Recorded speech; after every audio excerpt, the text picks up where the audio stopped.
शान्ताकारं भुजगशयनं पद्मनाभं सुरेशं विश्वाधारं गगनसदृशं मेघवर्णं शुभांगं लक्ष्मीकान्तं कमलनयने योगिविद्यानुगौरं वन्दे विष्णुं भवभयहरं सर्वलोकैकनाथं यं ब्रह्मा वरुणेन्द्ररुद्रमरुतस्तनुमन्ति दिव्यैस्तवैर् वेदैः साङ्गपदक्रमोपनिषदैर्गायन्ति यं सामगाः ध्यानावस्थिततद्गतेन मनसा पश्यन्ति यं योगिनो यस्यान्तन्न विदुःसुरासुरगणा देवाय तस्मै नमः देवाय तस्मै नमः देवाय तस्मै नमः। भगवान परमात्म्याला वंदन, देवकीपुत्र श्रीकृष्णाला वंदन, प्रभू रामचंद्रांना वंदन, गीता धर्म मंडळाला वंदन आणि उपस्थित संत सज्जन श्रोत्यांना वंदन। आज आपण रामायणातील वाल्मिकी रामायणातील सुभाषित बघणार आहोत, म्हणून रामाला वंदन करताना म्हणूया, रामं लक्ष्मण पूर्वजं रघुवरं सीतापतिं सुंदरं काकुत्स्थं करुणार्णवं गुणनिधिं विप्रप्रियं धार्मिकं राजेन्द्रं सत्यसंगं दशरथतनयं श्यामलं शान्तमूर्तिं वन्दे लोकाभिरामं रघुकुलतिलकं राघवं रावणारी। आपल्याविषयी आपण बालकांड आणि अयोध्याकांड आपण मागच्या वेळेला पूर्ण केलं होतं। आजपासून आपण अरण्यकांडाला सुरुवात करणार आहोत। ही 7 कांड पूर्णपणे अभ्यासण्यापेक्षा आपण त्यातल्या सुभाषितांच्या साह्याने तो कथाभाग, त्यातले चरित्ररेखा कशा आहेत, स्वभावचित्रणं कशी आहेत ते आपण बघत चाललो आहे। आणि आपल्याला माहिती आहे, रामायणं खूप जणांनी लिहिलेली आहेत। तुलसीदासांचं आहे, रामचरित आहे, दक्षिण भारतातील कंबलाचं आहे, एकनाथ महाराजांचं भावार्थ आहे। पण आपण सगळ्यांना वाल्मिकी रामायण आपल्या सगळ्यांना माहीत असतं, सर्व ज्ञात आहे आपल्याला आणि अतिशय सगळ्यांना प्रिय असं आहे। त्या वाल्मिकी रामायणावरून आपण त्यातल्या सुभाषितांचा अभ्यास करतो आहे, कारण सुभाषितामधून वाल्मिकींनी त्या त्या व्यक्तींचे स्वभावरेखा स्पष्ट केलेले आहेत। आणि काही गद्यातही असतात, पद्यातही असतात। आणि सुभाषित म्हणजे एक जीवनावश्यक वस्तू मानली गेलेली आहे। ती महाकवीची एक कसोटी आहे सुभाषित, कारण ती काळाच्या चाळणीवर अखंड टिकते। कोणी म्हटलंय आपल्याला माहीत नसतं, कधी म्हटलंय माहीत नसतं, पण ते सुभाषित मात्र त्या त्या भाषेतल्या लोकांना चांगली माहीत असतात।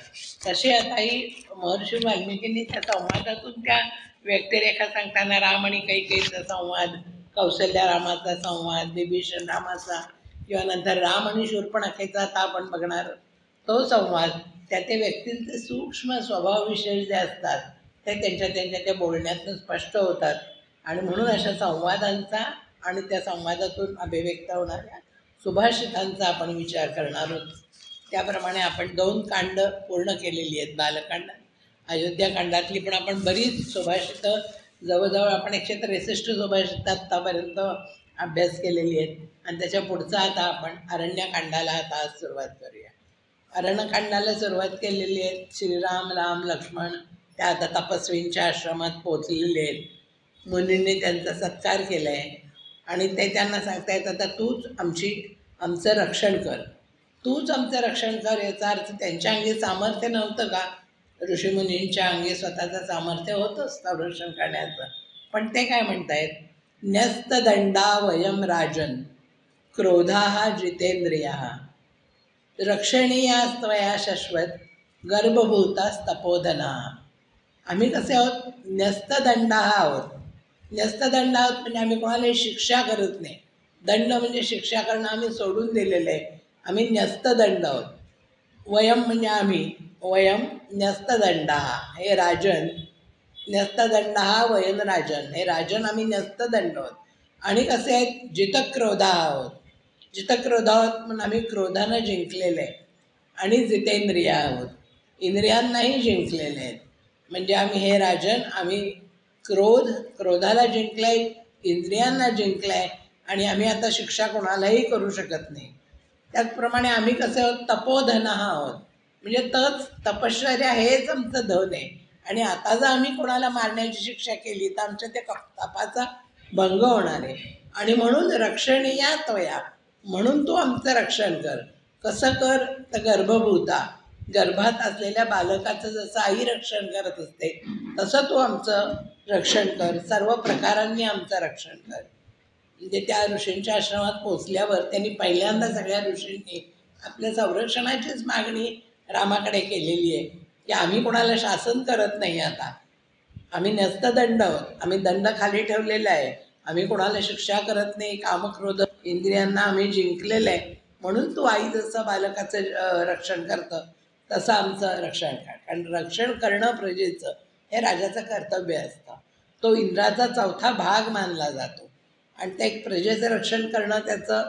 आणि तू जेव्हा नगरात असतोस तेव्हा जसं तू नगरातल्या लोकांचं रक्षण करतोस तसं तू वनात आल्यावर वनवासी लोकांचं रक्षण करणं हे तुझं कर्तव्य आहे.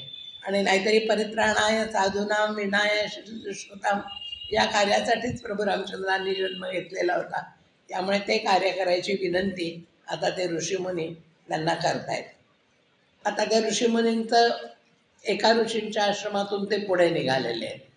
तेव्हा त्यांना एक विराध नावाचा राक्षस भेटलेला आहे. तो विराध असा नरभक्षक आहे, पर्वतासारखा उंच आहे, भयंकर डोळ्यांचा आहे आणि अगदी लोकांना भीती वाटेल असा आहे तो. वाघाचं कातडं ते सुद्धा रक्तमांसाने भरलेलं असं तो नेसलेला आहे. असा तो दैत्य हातात शूळ घेऊन आलेले आहेत. त्या शूळामध्ये त्यांनी अनेक तऱ्हेचे प्राणी खोचून ठेवलेले आहेत.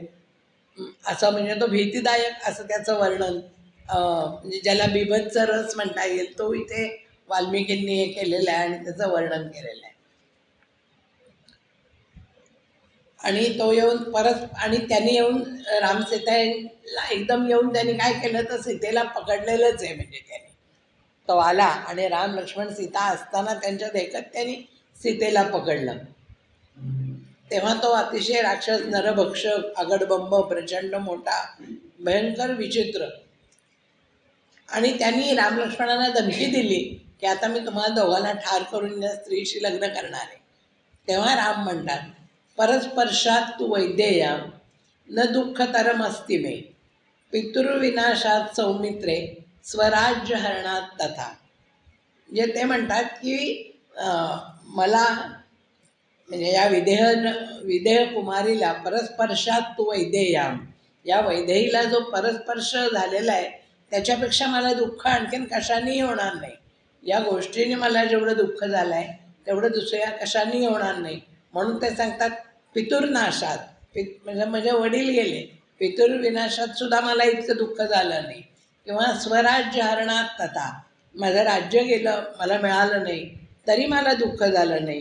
की विदेह नंदिनीला परक्याचा स्पर्श झाला याच्यासारखी दुःखद घटना माझ्यासाठी दुसरी कुठची नाही आहे. सुमित्रा कुमारा पितेच्या मृत्यूने मला दुःख झालं नाही, राज्य हरणाने झालं नाही. एवढे कष्ट मला आत्ता होत आहेत. आणि असं म्हणजे आता राम एकदम वेगळा विषय या विषयावर कसं काय बोलतात, थोडंसं आश्चर्य वाटण्यासारखं आहे. ते म्हणतात की मला असं दुःख व्हावं हेच कैकेयीला अपेक्षित होतं का? याच्यासाठी कैकेयीने मला वनवासाची शिक्षा दिली का? आता तिच्या मनाप्रमाणे होतं आहे का सगळं? की मला वनवासात पाठवण्यामागे तिचे असे भयंकर उद्देश होते का की माझ्यावर अशी वेळ यावी? असं थोडेसे वेगळं तऱ्हेने राम इथे बोललेले आहे. म्हणजे इथे रामांच्यातलं शेवटी ते परमात्म्याचा अवतार असलं तरी माणसाचं मन दिसते, त्यांच्या ठायी असलेल्या मानवाचं मन दिसते.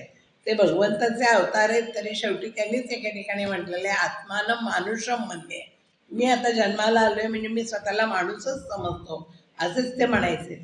आणि कैकेयीबद्दल त्याने आत्तापर्यंत कधीही कुठच्याही तऱ्हेने राग व्यक्त केलेला नाही आहे, अनुदार असे उद्गार काढलेले नाही आहेत.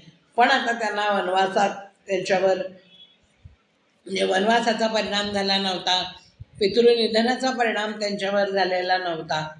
म्हणजे आता आज राज्याभिषेक होणार आहे, त्यांना जेव्हा कळलं की उद्या वनात जायचं आहे तर तेव्हा वाल्मिकी त्याने लिहिलेलं श्रुत्वा न विषीदत राम, म्हणजे ते ऐकून सुद्धा त्याला कुठच्याही प्रकारचा खेद झालेला नाही आहे.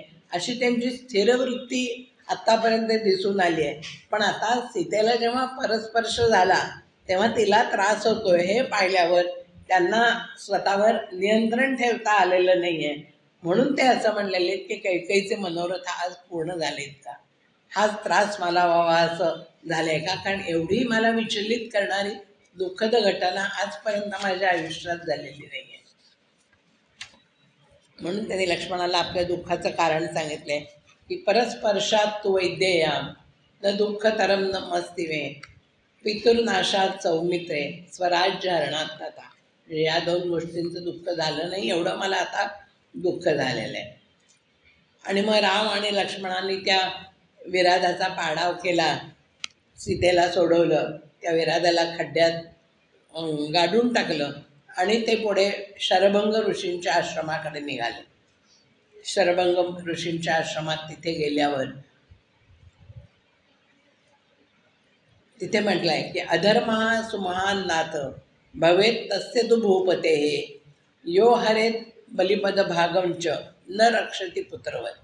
मग हे जे ऋषी आहेत सगळे शरभंग ऋषींच्या आश्रमात वैखानस आहेत, वालखिल्य आहेत, मरीचीस आहेत, त्यांनी श्रीरामांची प्रार्थना केली. काय केलं आहे? अधर्मा सुमहान नाथ भवेत तस्य तु भूपते यो हरेत बलिपद भागम न च रक्षती पुत्रवत.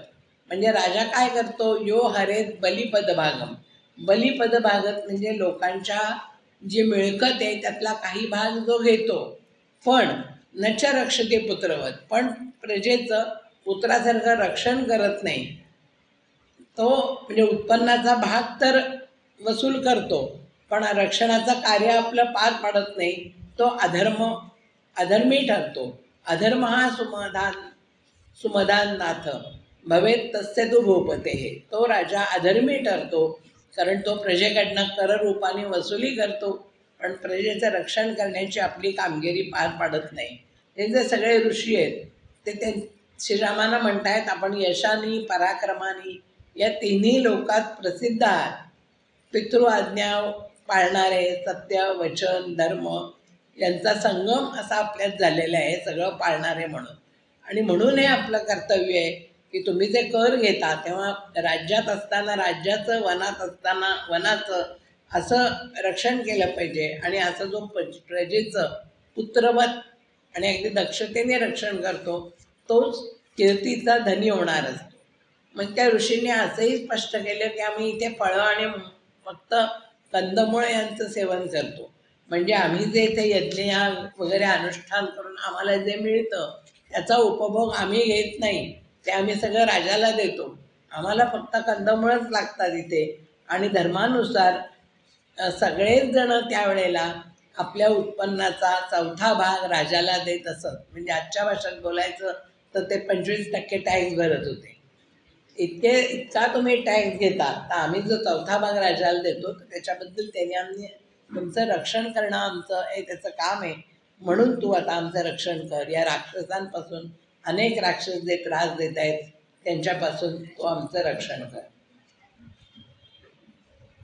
मग आता सीतेला वाटलं की इतक्या सगळ्या ऋषींनी विनंती केली आहे, शरभंगाने केली आहे, वैखानसाने केली आहे, सगळे ऋषी जे भेटतील, ज्या ज्या आश्रमांना श्रीराम भेट देत होते ते प्रत्येकजण हीच विनंती करत होता की तुम्ही आता आमचं रक्षण करा. त्यामुळे आता श्रीराम राक्षस संहाराचं काम सुरू करतील असं सीतेला वाटलं. आणि म्हणून सीतेने रामाला विनंती केली, क्षत्रियाणाम इहम धनुर हुताशनस्य धनानिच समीपतः स्थितम तेजो बलम उच्छ्रूयते भृशम. म्हणजे काय, तुम्ही आता हातात धनुष्य बाण घेऊन या इथे वनात आलेलाच आहात. क्षत्रियाणाम इहम, धनु हातात आहे तुमच्या, त्यामुळे तुमची आता अवस्था कशी झाली आहे की या इथे सगळे जे राक्षस या वनात संचार करतायत तर त्यांना त्यावर आता शरसंधान करावं असं तुम्हाला वाटणारच आहे, कारण या ऋषींनीच तशी विनंती केलेली आहे. म्हणजे तुमची अवस्था झाली आहे की अग्नीजवळ इंधन ठेवलं ते जसं पेट घेणारं तसं तुमच्या तेजस्वी सामर्थ्याला ते जे उद्दीपित करतायत त्याप्रमाणे तुमच्याजवळ धनुष्य आहे. त्यामुळे ते धनुष्य तुमच्यातल्या बळाला आणि शौर्याला आवाहन करताय. ऋषी पण तशीच विनंती करते, क्षत्रियाणाम इह धनु हुताशनमे, त्या अग्नीसारखी तुमची अवस्था झालेली आहे. आणि मग तिला असं वाटतंय की त्या राक्षसांचं रामाचं काय वैर आहे. व्यक्तिशः त्या राक्षसांनी रामाचं आत्ता काय केलंय, त्या ऋषीमुनींना तर त्रास देत आहेत, म्हणून ती म्हणते की तुम्ही त्यांच्याशी वैर नसताना तुम्ही त्यांची हत्या का करणार आहे? म्हणजे तुम्हाला जरी त्या ऋषींचं संरक्षण करायचं असलं तरी ती तुमची प्रतिज्ञा असली तरी ते कर्म आता तुम्ही करणार आहोत म्हणून ती आता चिंतित झाली आहे की रामाच्यातनं हा अधर्म घडणार आहे का, की ज्यांच्याशी वैर नाही त्यांना ठार करणं हा रामाच्यातनं अधर्म घडणार आहे काय, या विचाराने ती चिंतित झाली. कारण ऋषींचं रक्षण करण्यासाठी त्या राक्षसांचा विनाश करायचा आहे, वैर नसताना त्यांची हत्या करायची. म्हणजे यापैकी रामाचं कल्याण कशात आहे तेच तिला कळेन असं झालंय की ऋषींचं रक्षण करण्यात रामाचं कल्याण आहे का त्यांना निरपराध आहेत त्यांना सोडून देण्यात त्याचं कल्याण आहे. म्हणजे आता राम कधीही धनुष्याला बाण लावून संहाराला संहार म्हणजे सुरुवात करतील अशी तिला भीती वाटते की रामाची अवस्था आता अग्निशेजारी ठेवलेल्या इंधनासारखी झालेली आहे. कधीही ते म्हणून ती आता तिनेही चिंता व्यक्त केलेली आहे की क्षत्रियाणाम तु वीराणाम वनेषु नियतात्मनाम धनुषा कार्यमेतावत. आता मग ती म्हणते की अशी तुमची अवस्था झालेली आहे म्हणून ती रामाला सांगते की क्षत्रियाणाम तु वीराणाम वनेषु नियतात्मनाम धनुषाम कार्यमेतत्तावत आर्तानाम अभिरक्षणम. म्हणजे शस्त्रास्त्र बाळगणं आणि वनवास या दोन गोष्टी एकमेकांच्या विरुद्ध आहेत. म्हणजे वनवासी लोकांना जे नियम सांगितलेले आहेत त्याच्यात हिंसाधर्म कुठेही सांगितलेला नाही आहे. क्षत्रियांचा हिंसाधर्म आहे तो कठोर आहे, पण आता प्राणीमात्रांच्यावर दया करणं हे वनवासी माणसाचं कर्तव्य आहे. मग आता ही दोन्ही कर्तव्य एकमेकांच्या विरुद्ध आल्यावर तुम्ही आता कशाचा आदर करणार आहात त्याच्यापैकी. या वनप्रदेशात विहार करताना तिला असं वाटतंय की त्यांनी अहिंसा धर्माचं आता पालन केलं पाहिजे. म्हणजे क्षत्रियाणाम तु वीराणाम म्हणजे क्षत्रियाजवळ धनुष्य आहे ते त्याच्या शौर्याला आवाहन करताय, पण त्याच्यावर अशी वेळ आलेली आहे की आता त्यांनी वन्य प्राण्यांचं रक्षण करायचं म्हणजे जवळ शस्त्र असणं हेच माणसाला नेहमी युद्ध करायला उद्युक्त करत असतं. ज्याच्याजवळ शस्त्र नसतं त्याच्या मनात काही असं विचारच येण्याचं कारण नसतं की मी शस्त्र चालवू का नको. म्हणून आपण म्हणतो ज्याच्याजवळ तलवार असते त्यालाच ती उपसावीशी वाटते. आपल्या कमरेला काही नसतं, आपल्याला वाटतं का कधी तलवार उपसावी. म्हणून तो मला असं वाटतं की पिस्तुलासाठी परवाना लागतो, की परवाना नाही मिळाला तर पिस्तूल मिळणार नाही, तुम्ही कुठून चालवणार. म्हणजे मनावर नियंत्रण ठेवण्यासाठी शस्त्रच जवळ नसणं हे आवश्यक असतं. कारण शस्त्रसज्ज असेल माणूस तर त्याला मनावर नियंत्रण ठेवणं अवघड असतं. हे मानसशास्त्र सीता जाणते. म्हणून ती रामाला विनंती करते की तुमच्याजवळ शस्त्र आहे पण तुम्ही आधी विचार करा की तुम्ही कुठचा धर्म पाळणार आहात. क्षत्रियाणाम तु वीराणाम वनेषु नियतात्मनाम. म्हणजे तुमचं नियत आता वनात आल्यावर काय कर्तव्य आहे की धनुषा कार्यमेतत्तम आर्तानाम अभिरक्षणम.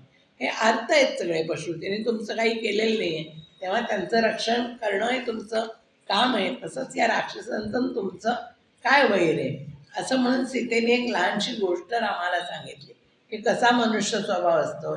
एकदा एका पवित्र वनात सत्यवादी असे एक पवित्र ऋषी राहत होते आणि ते खूप तपश्चर्या करत होते. नेहमीसारखी इंद्राला भीती वाटली की आता आपलं स्थान डळमळीत होणार का काय. म्हणून इंद्र एका योद्ध्याचं रूप घेऊन एक तलवार घेऊन त्या ऋषींच्या आश्रमात आले आणि म्हणाले काही नाही मी जरा दुसरीकडे चाललो आहे, माझी तलवार तुम्ही सांभाळा. म्हणून ते तलवार त्यांनी सांभाळण्याकरता त्या ऋषींच्या जवळ दिली आणि इंद्र निघून गेला. आता ऋषींचं सगळं चित्त त्या तलवारीतच गुंतलेलं. ती कोणी चोरणार नाही ना, ती कोणी हरवणार नाही ना, ती कोणी पळवून देणार नाही ना. यज्ञ करत असू देत, ध्यान करत असू देत, तप करत असू देत, मनात विचार तलवारीचेच यायला लागले. कंदमुळं आणायला गेले तरी तलवार बरोबर घेऊन जायला लागले आणि मग त्यांच्या मनातल्या तपश्चर्याचे भाव अगदी नाहीसे झाले. मनात तोंडाने जरी नाम घेत असले तरी मनातला भक्तिभाव संपला. ते क्रूर बुद्धीचे हळूहळू होऊ लागले आणि अधर्माने वागू लागले आणि मग त्यांचं तपश्चर्याचं पुण्य संपलं. इंद्राचं काम झालं, त्याला तेच पाहिजे होतं व्हायला.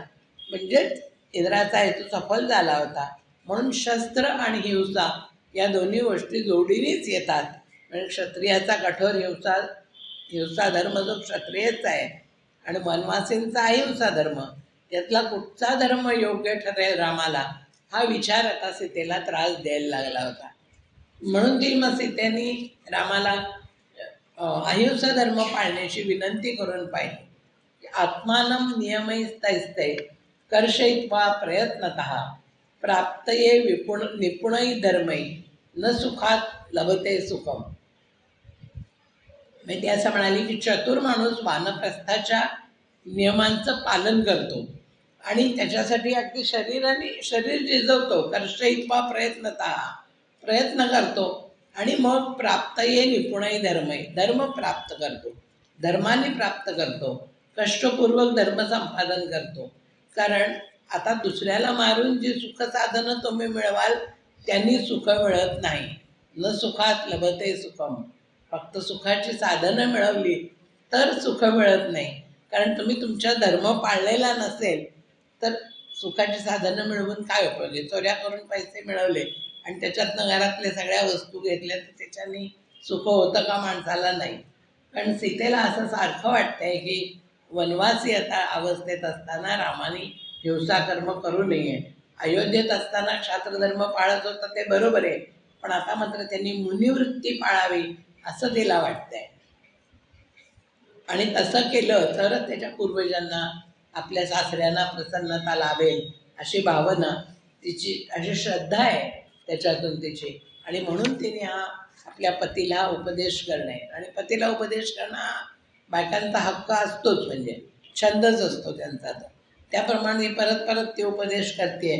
उपदेश करण्याचं म्हणजे नाहीतर रामाला कोण धर्माचा उपदेश करण्याचं सामर्थ्य कुणाच्या अंगात होतं. त्यामुळे सीता ती जाणू नये आणि तरी तिच्या मनाची मृदुता आहे, कोळीक आहे, त्यामुळे ती अहिंसा धर्माकडे झुकलेली आहे. आणि म्हणून ती हा शेवटचा प्रयत्न तिने करून बघितला आहे. आणि मग म्हणते या संबंधी तुम्ही आता काय करा, लक्ष्मणाशी विचार मसलत करा आणि तो काय म्हणेल तसं ठरवा, असं तिने एकदा शेवटचं सांगून टाकलेलं आहे. पण रामाने प्रतिज्ञापूर्वक सांगितलं आहे की मी अहिंसा धर्माची तुम्हाला कितीही विनंती केली तरी मी ऋषी रक्षणार्थच माझा जन्म आहे आणि मी ते काम करणारच. मी त्याची त्या राक्षसांचा वध करण्याची मी प्रतिज्ञाच केलेली आहे, तसा माझा निर्धारच आहे. किम नु वक्षाम्यहं देवी त्वयेयोक्त इदं वचः क्षत्रियैर्धार्यते चापो नार्थ शब्दो भवेदिति. क्षत्रियांनी याच्याच करता धनुष्य घेतलेलं असतं की कुणाचाही अर्थशब्द ऐकायला लागू नये ऋषींचा. आणि म्हणून मी क्षत्रिय, मी कुणालाही आकांत करावा लागू नये म्हणून मी हे धनुष्य धारण केलेलं आहे. आणि तू सांगितलंस तरी दुःखितांचं रक्षण करणं हेच माझं कर्तव्य आहे. आणि त्यासाठी उलट रामाला आता त्याचं मन खात आहे की ऋषींना आपल्याला विनंती करावी लागते की आमचं रक्षण करा म्हणून. ऋषींनी विनंती न करताच आपण ती गोष्ट करायला पाहिजे होती असं रामाना वाटतंय. आणि त्यांनी म्हणजे मला विनंती करणं हे माझ्यासाठी थोडंसं लज्जास्पद आहे असं त्याला वाटतंय. म्हणजे सीता प्रेमाने सांगते, आपल्या हिताच्या गोष्टी सांगते, याची जाणीव श्रीरामांना आहे की सीता सांगते ती आपल्यासाठीच सांगते. पण क्षत्रिय धर्माचे जे कर्तव्य आहे ते संकटात सापडलेल्यांचं रक्षण करणं हेच आहे. आणि क्षत्रियांचा तो धर्म आहे. संकटग्रस्तांचा आकांत हे त्यांना सहनच होणार नाही. आणि म्हणून ते दुःखी आणि त्यांना शरणागत आलेल्या ऋषींना म्हणजे ऋषींचं रक्षण करणं हे आपल्या कर्तव्य आहे. त्यांनी आमच्यावर अनुग्रह करावा असं ते हाक मारतायत आणि रक्षणासाठी स्वतःच मी इथे येणं आवश्यक होतं. त्याने विनंती माझ्याला करणं हेच माझ्यासाठी लज्जास्पद आहे असं त्यांना वाटतंय. आणि मग ते म्हणतात ऋषीनाम दंडकारण्ये संश्रुत्य जनकात्मजे संस्कृतीच्या वक्ष्यामी जीवमान प्रतिश्रवम. पुढे ते लगेच असं म्हणतायत मुनीनाम अन्यथाम कर्तुम सत्यमिष्टम हिमे सदा अप्यहम जीवितम जय्याम त्वाम वा सीता सलक्ष्मणम. रामसीतेला म्हणतायत या दंडकारण्यात राहणारे जे ऋषी आहेत त्यांची सगळी कहाणी ऐकून ऋषीनाम जनकारण्य संस्कृत्य, हे जनकात म्हणजे त्यांची कहाणी संस्कृत्य, मी यांचं रक्षण करण्याची प्रतिज्ञा केलेली आहे. आणि या मुनींच्या समोर केलेल्या प्रतिज्ञेचा मी या जन्मात कधीही भंग करणार नाही. या राक्षसांच्याकडून होणाऱ्या छळाच्या आणि उपद्रवाच्या ज्या कहाण्या रामाला माहिती आहेत, त्यामुळे त्यांचं पारिपत्य करणं मगाच्या श्लोकात सांगितलं तसं ऋषींना शक्य आहे. पण त्यांनी शिक्षा करायची नाही असं त्यांचं व्रत आहे. ते जितेंद्रिय आहेत. क्रोधावर त्यांनी विजय मिळवलेला आहे आणि म्हणून त्यांच्या तपात खंड पडू नये म्हणून त्यांनी हे काम आता रामावर सोपवलेलं आहे आणि ते मी आता करणारच आहे. आणि राम सीतेला म्हणतात की ती आता मी रक्षण करण्याची प्रतिज्ञा केलेली आहे. तुझा उपदेश मी ऐकून घेतलेला आहे, तरीसुद्धा मी माझी प्रतिज्ञा भंग करणार नाही आहे आणि क्षात्रधर्म सोडून मी अहिंसा धर्म कधीही स्वीकारणार नाही आहे. कारण सत्याचं पालन करणंच मला नेहमी आवडतं. कर्तुम सत्यमिष्टम ही मे सदा. मी सदैव सत्याचंच पालन करणार आहे. आणि त्याच्या पुढे जाऊन त्यांनी म्हटलं आहे अप्यहम जीवितम जय्याम त्वाम वा सीते सलक्ष्मणम. म्हणजे मी सत्याचं पालन करण्यासाठी मी तर कधीही प्राणत्याग करायला तयार आहे, पण तुझा आणि लक्ष्मणाचा सुद्धा मी त्याग करू शकतो या ऋषींचं पालन करण्याकरता. ही कारण माझी प्रतिज्ञा ब्राह्मणांच्या रक्षणासाठी आहे आणि ती कधीही वाया जाणार नाही. तू माझे कितीही हिताच्या गोष्टी सांगितल्यास तरी दुःखात सापडलेल्यांचं रक्षण करणं हे माझं कर्तव्य आहे. परित्राणाय साधूनाम विनाशाय च दुष्कृताम. म्हणजे मला प्राणत्याग करायला लागला तरी चालेल, तुझा आणि लक्ष्मणाचा सुद्धा मी त्याग करायला तयार आहे. पण मी तेव्हा आत्ता इथे जे सीतेचा त्याग करायला मी तयार आहे हे वाक्य आहे. याच्यातनं वाल्मिकींनी कदाचित पुढची सूचना दिलेली असेल उत्तरकांडातील. आणि उत्तरकांडातली गोष्ट आपल्याला माहिती आहे. आणि उत्तरकांडावर आधारित भवभूतींनी जे उत्तरामचरित नावाचं अतिशय सुंदर नाटक लिहिलेलं आहे. त्याच्यात एक इतका छान श्लोक आहे श्रीरामांच्या तोंडी सीतेचा हे करताना की स्नेहम दयांच सौख्यंच यदि वा जानकीमपि आराधनाय लोकांना मुंचतो नास्ती मे व्यथा. म्हणजे मी स्नेह दया सुख इतकंच काय जानकीलाही सुद्धा सोडून देईन आराधनाय लोकांना, लोकांच्या कल्याणासाठी, लोकांचा विचार करून मुंचतो नास्ती मे व्यथा. हे सगळं सोडताना सीतेला सोडताना सुद्धा मला दुःख होणार नाही इतकं राजाने प्रजेचा विचार करायचा असतो. हे जे भवभूतीने नंतर उत्तरामचरितात वाक्य लिहिलं आहे किंवा नंतर उत्तरखंडात ज्या घटना घडल्या त्याचं इथे सूचन रामाने कदाचित या वाक्यातनं केलं असेल की मी लक्ष्मणाचा आणि तुझा सुद्धा त्याग करायला तयार आहे. अप्यम जीवितम जय्याम त्वाम वा सीतेस लक्ष्मणम. लक्ष्मण आणि तुझा त्याग करायला सुद्धा मी तयार होईल. पण म्हणजे मी क्षत्रिय धर्म माझा लोकाराधन म्हणजे प्रजेला आनंद देणे, प्रजातले संतुष्ट करणे. तो प्रसंग वेगळाच होता रामाचा. नंतर तर त्याचं सूचन केलेलं आहे. फक्त त्याचं सूचन इथे असावं. तो सीतात्यागाचा तो सर्वसामान्य नागरिकांनी एका जी टीका केली, टिप्पणी केली ती ऐकून रामाने सीतात्यागाचा निर्णय घेतलेला आहे. म्हणजे त्याच्यामागची भूमिका मात्र काय आहे तर ती राजाची भूमिका आहे. ती नवऱ्याची भूमिका नव्हती, ती राजाची भूमिका होती की लोकाराधन म्हणजे प्रजाजनांचा आनंद आणि सर्वांचं रक्षण याच्यासाठी राम सदैव कटिबद्ध होते आणि त्याच्यासाठी कितीही प्रिय व्यक्तीचा त्याग करायला ते तयार होते. म्हणून त्यांनी आत्ताही असं म्हटलेलं आहे की अप्यहम जीवितम जत्वा त्वामवा सीतेस लक्ष्मणम. लक्ष्मण आणि सीता अतिशय प्रिय असलेली त्यांची माणसं आहेत, पण कोणीही कर्तव्याच्या आड आलं की ते त्यांना बाजूलाच चालणार आहे. तर सदृशम चानुरूपंच कुलस्य तव शोभने सधर्मचारिणी मे त्वम प्राणोप्योपी गरीयसी. आता ते भारावून गेलेले आहेत सीतेच्या स्नेहपूर्ण आणि सौदार्यपूर्ण गोष्टी ऐकून. त्याचा त्यांना आनंदही झाला की सीतेला आपली काळजी आहे, आपल्या हातून काही अनुचित होऊ नये म्हणून ती परत परत विनंती करते. तीच ही जो आपला अप्रिय व्यक्ती असते ती नाही कोणी तो उपदेश करायला जात. अप्रिय व्यक्तीला जे आपल्याला आवडत नाही तिला काही कोणी सांगायला जात नाही. पण अतिशय रामप्रिय असल्यामुळे सीता त्यांना उपदेश करायला गेली आहे. म्हणून ते म्हणतात सदृशम चानुरूपंच फुलस्य तव शोभने. हे शोभने तुझं जे म्हणणं आहे ते तुला शोभूनच दिसतंय आणि ते तुझ्या उच्च कुलालाही अनुरूपच आहे. जनक राजाची ती कन्या आहे, उच्च कुळातली आहे, तुझ्या कुलाला शोभेल असंच तू बोललेली आहेस. आणि सहधर्मचारिणी मे त्वम प्राणोभ्योपी गरीयसी. तू म्हणजे सहधर्मचारिणी आहेस आणि तू मला योग्य असाच उपदेश केलेला आहे जसा पत्नीने केला पाहिजे. आणि प्राणभ्योपी गरीयसी, आणि मी तू मला प्राणांपेक्षाही प्रिय आहे असं सांगितलं आहे. आणि तरीही तुझा जो हितोपदेश आहे तो मी आचरणात आणू शकत नाही असं त्यांनी परत सांगितलेलं आहे की सहधर्मचारिणी मे त्वं प्राणेभ्यसी गरीयसी. आता श्रीराम आणि सीता पुढे अगस्त्य ऋषींच्या आश्रमात आलेली आहे. आणि अगस्ती ऋषींनी त्यांना सांगितलं आहे की आता इथे पंचवटीत आता आश्रम उभारा तुम्ही असा, आणि इथेच राहा असं त्यांनी हे केलं आहे. आणि मग ते सीतेचं कौतुक करत आहेत की तुला कशी पत्नी मिळालेली आहे. एषा ही प्रकृती स्त्रीणाम सृष्टे रघुनंदनम समस्तस्य मनोरंजते स्वम विषमस्थम त्यजंतीच. म्हणजे स्त्रिया कशा असतात, समस्त अनुरंजते विषमस्थम त्यजंतीच. म्हणजे रघुनाथा या सृष्टीच्या सुरुवातीपासून स्त्रीची कशी मनोवस्था आहे, तर तो जर संपन्न असेल, समस्त असेल, सगळं त्याच्याकडे असेल, धनधान्य संपत्ती सुख स्वस्थता असेल, सस्वस्थम असतील, तर स्त्रिया नवऱ्यावर प्रेम करतात.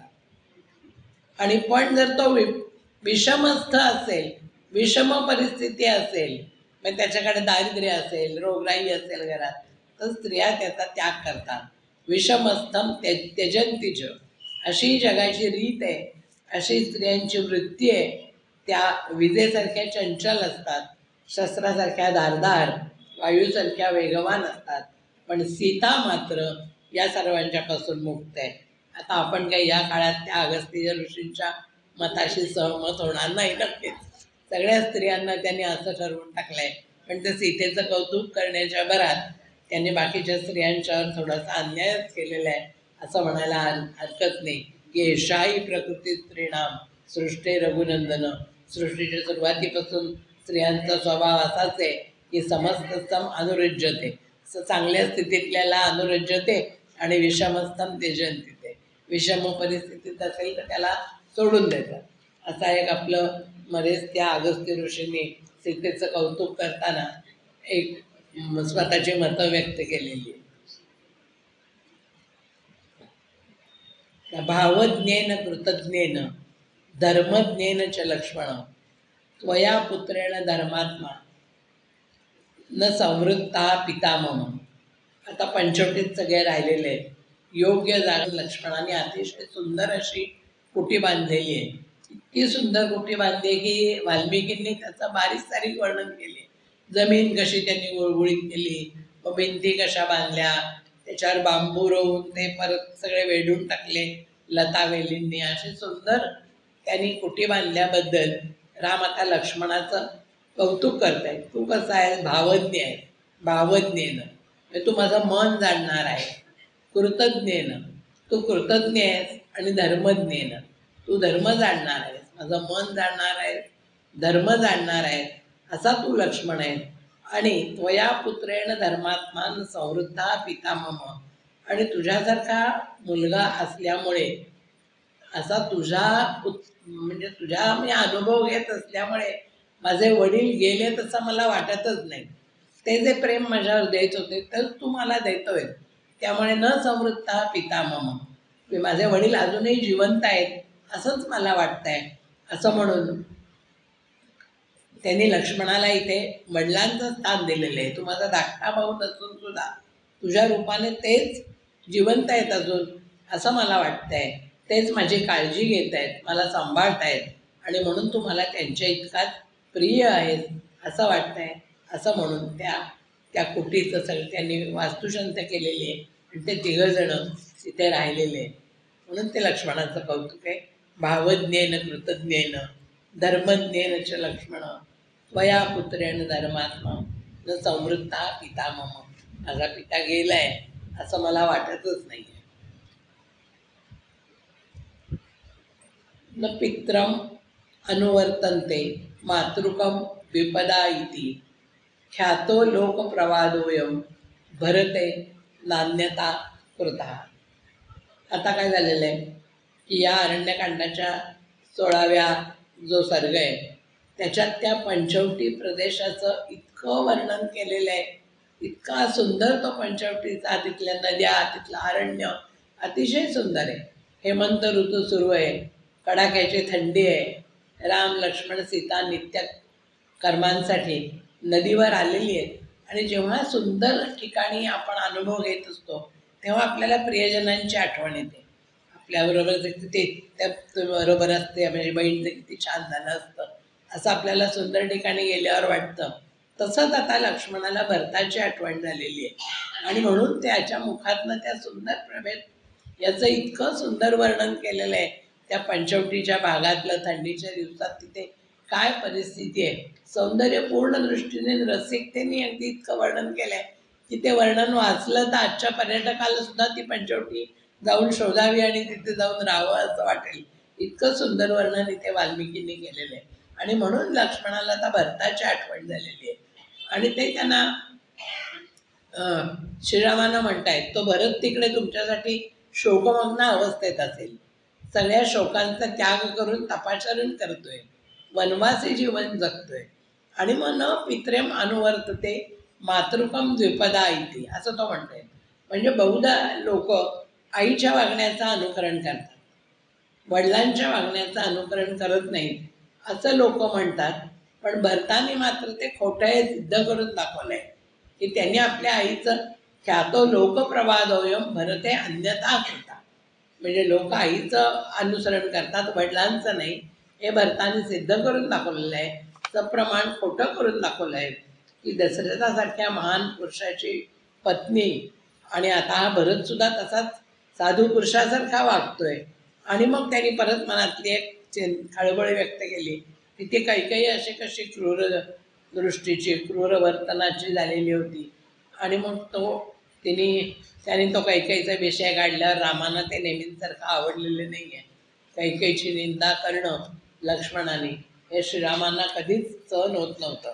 भरताची आठवण झाली ते ठीक आहे, त्याच्यावर त्यांचं प्रेम आहे.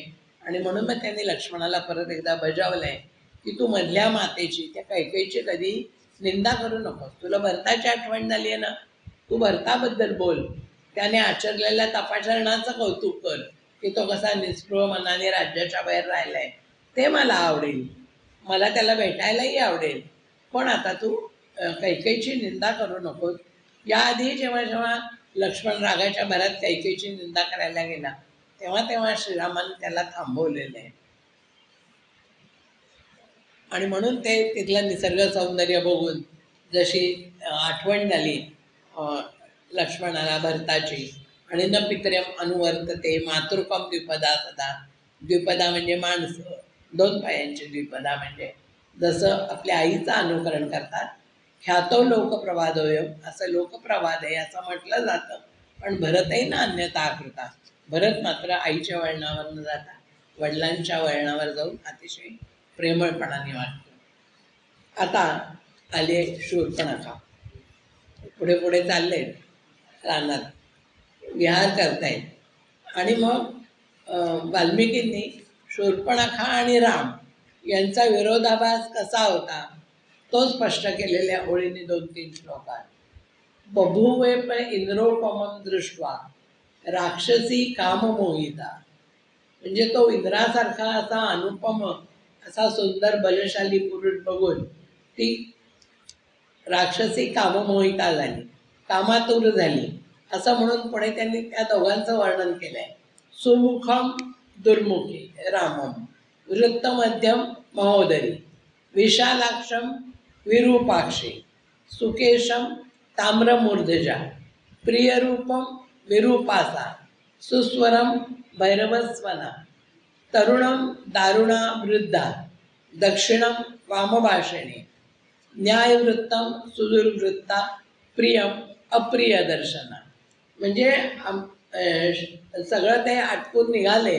आणि मग राम लक्ष्मण सीता पर्णकुटीत बसलेली असताना तिथे ती आली गप्पा गोष्टी करत असताना. आश्रमात त्यांच्या त्या पर्णकुटीच्या तिथे तिचं आगमन झालं आणि त्या बलशाली सुंदर श्रीरामांना पाहून ती कामातूर झाली. पण त्या दोघांच्यातला फरक वाल्मिकीने स्पष्ट केलाय. राम कसा होता? सुमुख होता, अतिशय सुंदर होता. आणि ती कशी होती? दुर्मुखी म्हटलं आहे तिला. सुमुख आणि ती दुर्मुखी म्हणजे पसरट कुरूप मुखाची अशी होती. राम कसे होते? वृत्त मध्यम म्हणजे कटी आणि पोट प्रमाणबद्ध लहान असलेले. आणि ती कशी होती? महोदरी म्हणजे बेडवून पोट सुटलेली अशी अस्ताव्यस्त अशी होती. नंतर राम कसे होते? विशालाक्ष मोठ्या सुंदर टपोळ्या सुंदर डोळ्यांचे. आणि ती कशी होती? विरूपाक्षी. अक्षी म्हणजे डोळे, विरूप म्हणजे अतिशय बटबटीत कुरूप असे डोळे असलेली ती होती. राम कसे होते? सुकेशम अतिशय सुंदर मुलायम असे केस असलेले होते. आणि ती कशी होती? ताम्र मूर्धजा म्हणजे तिची मात्र तांब्यासारखे केस, तांब्याच्या तारा कशा असतात कडक तसे केस असलेल्या वाल्मिकीने काय वर्णन केले अशी ती होती. तर राम कसे होते? प्रिय होते, मोहकृपाचे होते. ती मात्र विरूप होती, बिभत्स होती, विक्राळ होती. राम सुस्वर होते, मधुरभाषी होते. आणि ती कशी होती? भैरवध्वनी म्हणजे भैरवनाथ ज्याला म्हणतात तसा आवाज तिचा होता. राम तरुण होते, सौम्य होते, चिरतरुण होते. ती मात्र वृद्धा होती, वाल्मिकीने नेल्या 1000 वर्षाच्या वृद्धेसारखी ती दिसत होती. रामाला म्हटलंय दक्षिण होते म्हणजे सरळ बोलणारे, उदार होते. आणि ती मात्र दारुण होती म्हणजे बोलण्यात कुत्सित बोलणारी, मानकुदळ अशी होती. राम न्यायवृत्त होते, न्यायाला धरून सदाचाराने वागणारे, सदाचाराचं पालन करणारे होते. आणि ती मात्र दुराचारिणी होती. राम दिसायला सुंदर होते आणि तिला पाहताच मनात घृणा निर्माण होईल अशी ती होती. म्हणजे वाल्मिकींनी इथे सलग 3-4 श्लोकात असा दोघांच्यातला विरोधाभास स्पष्ट केला आहे. बभूवेंद्र दृष्ट्वा राक्षसी काममोहिता सुमुखम दुर्मुखी रामम वृत्तमध्यम महोदरी विशालाक्षम विरूपाक्षी सुकेशम ताम्रमूर्धजा प्रियरूपम विरूपासा सुस्वरम ती भैरवस्थना तरुणम ती दारुणा वृद्धा प्रियम वामभाषिणी न्यायवृत्तम सुदुर्वृत्ता प्रियम आणि ती अप्रिय दर्शना अशी ती होती. आणि मग तिने येऊन रामाला पाहिल्यावर रामाच्या अंतःकरणात तिने स्वतःचा परिचय करून देऊन, कोण तू, कुठला राजकुमार, आपल्याला गाणं माहिती आहे, कोण तू दुशला देह वाहिला तुला श्यामला कर माझा स्वीकार म्हणून ती त्याचा गळ्यात पडायला लागली गदिमांनी जसं वर्णन केलं आहे.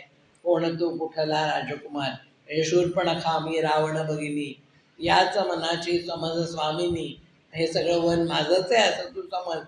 आणि रूपे धरी नाना करीते वनी विहार अशी मी रावणाची बहीण आहे आणि तू माझा स्वीकार कर आणि मग माझा हेतू तू पूर्ण कर. रामाने तिला स्पष्टपणाने सांगितलं, तू सुंदर असलीस, रमणीय असलीस तरी तुझं हे मोहक रूप आहे, हे मायावी रूप आहे, तू राक्षसीण आहेस हे मी ओळखलेलं आहे, हे सांगून टाकलं आहे. तू इथे का आली आहेस आता? तेव्हा त्यांनी मला सांगितलं, आता माझी तुझी पत्नी होण्याची इच्छा आहे. आणि मग एक सर्ग जो 18वा एक संबंध रामाने तिची शूर्पणखेची समजावणी केलेली आहे. तेव्हा ती त्या खर नावाच्या राक्षसाकडे गेली आणि त्या खराने 14 राक्षस पाठवलेले आहेत लढायला. आणि मग त्या शूर्पणखेच्या तोंडून तिची जी दुर्दशा केली होती, रामाने लक्ष्मणाने नाक कापून टाकले होते, ते ऐकून त्या खरं रागावला आणि ते 14 राक्षस रामांच्या वधाकरता त्यांनी पाठवले. आणि मग ते वृत्त खराला सांगितलं तिने सगळं आणि त्याला युद्धाला प्रवृत्त केलं. पण श्रीरामांनी म्हणजे काय केलं? विपादन क्राद्युपीते परित्रासोर्मिने मालिनी किम मानत्रायसे मग्नाम विपुले शोकसागरे.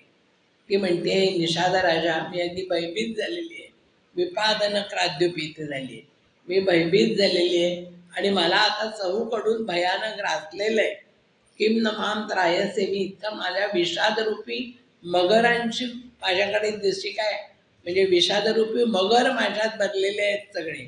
विपादन नक्र क्राद्युपीते, नक्र म्हणजे मगर भरलेले आहेत आणि म्हणून मी आता चहूकडून परित्रासो पिण्या मारली, सगळीकडनं मला त्रास होतोय आणि मी तुला आता शरण आलेलं आहे.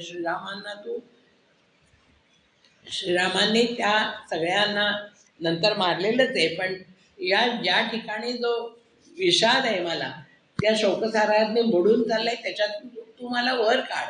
किम माम न त्रायसे, मला तू याच्यातनं वर का काढत नाही आहेस त्या खराला, असं त्यांनी खराला सांगितलं. आणि मग त्या अर्जुनाला त्या माझ्याबद्दल तुला जर काही अनुकंपा वाटत असेल तू तिकडे राक्षस पाठव. पण ते 14 राक्षस गेले. श्रीरामाने त्यांना मारलं तेव्हा त्यांना शंकाच घेतली. त्यांनी खराच्या सामर्थ्याबद्दल तिने शंका घेतली आणि ती रडत राहिली. ती इतकी रडत राहिली आणि मग ती खराची सेना चालून आल्यावर मग आता खराने 14,000 राक्षस पाठवले. ती सेना चालून आल्यावर अनागतम विधानम तू कर्तव्यम शुभमिच्छेता आपदम शंकमानेन पुरुषेण विपश्चिता. म्हणजे खराची सेना चालून आल्यावर सीता आणि लक्ष्मण यांना रामाने गुहेत पाठवलं की मी एकटा यांच्याशी युद्ध करेन. कारण तो गर्जना करणाऱ्या राक्षसांचा घोर आवाज येतोय, भेरींचा आवाज येतोय. आणि मग कर्तव्यम शुभमिच्छेता म्हणजे स्वकल्याणाचा विचार करणारा विद्वान पुरुष काय करतो? आपदम शंकमानेनं, संकटाची जेव्हा शंका येते तेव्हा जो विचारी पुरुष असतो तो आधीच त्याची तजवीज करतो, संरक्षणाचा उपाय योजून ठेवतो. म्हणून तो धनुष्यबाणांनी सज्ज झाला.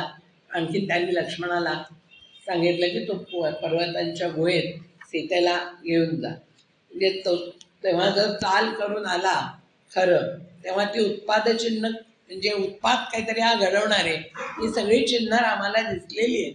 आणि मग ते अहित होणारे त्यांना कळलंय. म्हणजे पराजय त्यांचा शत्रूचाच होणार आहे याची खात्री त्यांना आहे. तरी पण त्या युद्धाच्या धामधुमीत सीतेचं अस्तित्व तिथे असणं बरोबर नाही. म्हणून त्यांनी त्याला जायला सांगितलं आणि त्वरा केली की तू जा. लक्ष्मणाने पण त्या आज्ञेचं पालन केलं. आणि जेव्हा आता सीता सुरक्षितपणाने तिथे पोचलेली ही काळजी भेटली तेव्हा राम निश्चिंत झाले आणि त्यांनी युद्धाला सुरुवात केली. युद्ध सुरू झालं. उद्वेजनीयो भूतानाम नृशंसा पापकर्म कृत त्रयाणाम अपि लोकानाम ईश्वरोपी न तिष्ठती. म्हणजे युद्ध सुरू झालेलं आहे. 14,000 राक्षस आणि दूषण यांचा रामाने आधी वध केलाय. त्रिशिराचा पण वध केलाय आणि आता फक्त तो खरं उरलेला आहे. तो पण रथहीन झालेला आहे. त्यामुळे आता राम त्याला कठोर शब्दात बजावताय की निशाचरा, हत्ती घोडे रथ यांनी पूर्णपणे तुझी सेना होती, पण तो नेहमी क्रूरकर्मच करत आलेला आहे. उद्वेजनीय भूताना नृशंसा पापकर्म कृत, तो नेहमी पापच करत आलेला आहे. त्यामुळे त्रयाणाम अपि लोकानाम ईश्वरोपी न तिष्ठती.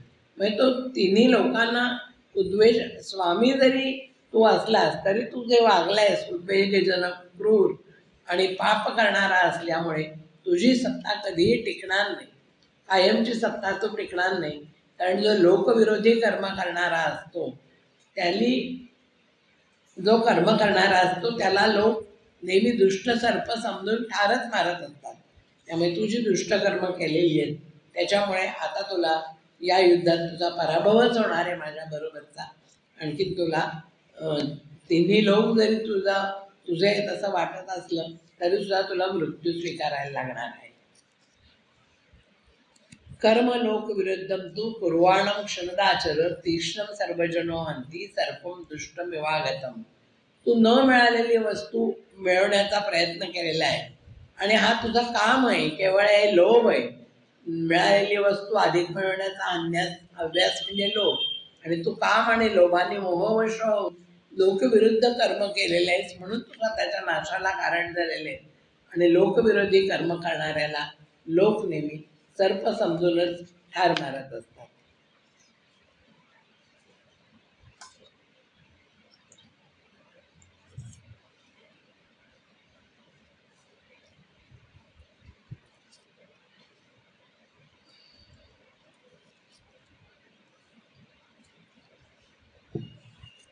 इतकं त्याला बजावून सुद्धा खर काही युद्ध करायचं थांबत नाहीये. श्रीराम आणि खर यांचं युद्ध सुरू आहे.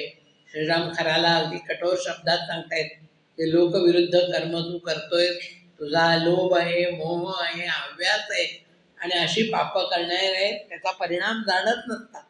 पाप करताना त्यांना आनंद वाटत असतो, पण तो त्या स्वतःचा नाशच ते ओढवून घेत असतात.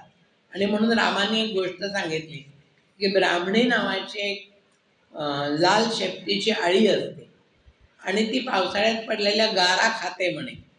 आणि गारा खाणं हे विरुद्ध आहे तिच्या स्वभावाच्या, आणि तिच्यामुळे ती स्वतःचा मृत्यू ओढवून घेते त्या पावसाळ्यातल्या गारा खाऊन.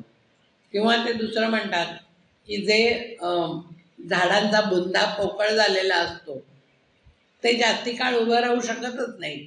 त्याप्रमाणे पाप करणारे लोक असतात, ते सगळ्यांच्या निंदेचा, टीकेचा आणि शेवटी मरणाचा विषय होता.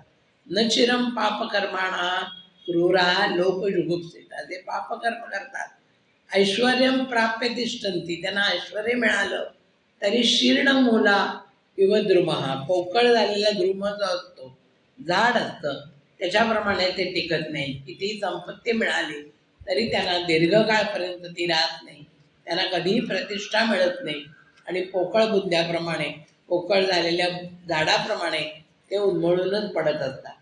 न चिरम पाप कर्माणा क्रूरा लोक जुगुप्सिता ऐश्वरम प्राप्य तिष्ठन्ति शीर्ण मूला इव द्रुमः. पुढे ते म्हणतात, राम खराला पुढे हेटाळणींनी म्हणतात, अवश्यम लभते करता फलम पापस्य कर्मणा गौरम पर्यागते काले द्रुपा पुष्पमिवातव. योग्य वेळ आली की झाडाला फुलं येतात, त्याप्रमाणे पापकर्म करणाऱ्या पुरुषाला कधी ना कधीतरी त्याच्या कर्माचं फळ मिळतं. काही झाडांना फुलं लवकर येतात, काही झाडांना उशिरा येतात. तसं कुणाला पापकर्माचं फळ लगेच मिळतं, कुणाला उशिरा मिळतं, नंतर त्या संचितात जाऊन पुढच्या जन्मी सुद्धा मिळतं. पण पापकर्माचं फळ सगळ्यांना मिळतं. आणि कारण ते लोकांच्या निंदेचे पण विषय होतात. आणि क्रूर माणसांनी कितीही संपत्ती मिळवली तरी त्यांना प्रतिष्ठा कधीही मिळत नाही, त्यांना त्यांच्या कर्माचं फळ मिळतच असतं. आपण बघितलं की आता महाभारतातल्या व्यक्तिरेखासुद्धा, ते जरासंध काय, अश्वत्थामा काय, शिशुपाल काय, त्यांनी इतकं क्रूरकर्म केलेलं होतं की त्यांना प्रत्येकाला त्यांच्या त्यांच्या कर्माची शिक्षा मिळालेलीच आहे. म्हणजे पाप केलंय आणि शिक्षा मिळाली नाही असं कधीही झालेलं नाही आहे. त्यामुळे अवश्यम लभते करता फलम पापस्य कर्मणा, आपल्या पापाचं फळ मिळतं. घोरम पर्यागते काले द्रुमा पुष्पम विवाहतम, झाडाला जशी कधी ना कधीतरी फुलं येतात तशीच त्या प्रत्येकाला आपल्या पापाचं फळ मिळत असतं. आणि मग नचिरात प्राप्यते लोको पापानाम कर्मणाम फलम सविषाणामेव अन्नानाम भुक्तानाम क्षणदाचर. म्हणजे ते म्हणतात, तो म्हणताय राम, अरे निशाचरा, विषमिश्रित अन्न खाल्लं सविषाणाम अन्नानाम तर त्याचा परिणाम भोगायला लागणारच आहे. त्याप्रमाणे लोकात पापकर्माचं केलं तर न चिरात म्हणजे लगेच त्याचं ताबडतोब त्याचं फळ, वाईट फळ प्राप्त होतं. म्हणजे तू समाजाचं वाईट करणारे आहात तुम्ही राक्षस, आणि घोर पापकर्मात घडलेले असताना त्यांना तुम्हाला प्राणदंडाची शिक्षा देण्याकरताच मी वनात आलेलो आहे या.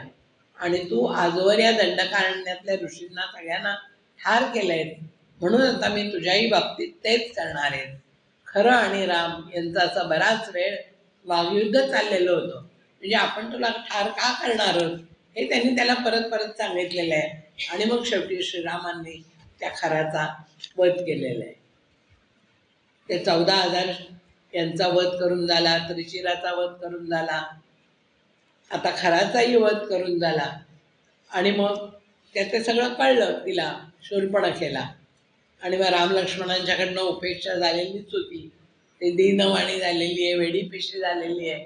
आणि मग ती शूर्पणखा आली, रावणाकडे आली आणि काय म्हणाली, सक्तम ग्राम्येषु भोगेषु कामवृत्तम महीपतीम लब्धम च बहुमन्यन्ते स्मशानाग्निमिव प्रजा. म्हणजे तू ग्राम्येषु भोगेषु प्रसक्त आहे, तूच वैराचारी आहेस, तू निरंकुश झालायस, विषयोपभोग घेतोयस आणि म्हणून तुझ्यामुळे सगळं एक घोर भय निर्माण झालाय. त्याची जाणीव नाही आहे. ती रावणालाच हे करते की तू हलक्या प्रतीचा गावंढळ उपभोग घेत बसलायस, स्वेच्छाचारी झाली आहेस आणि तू प्रजा सुद्धा तुझा कधीही आदर करणार नाहीये.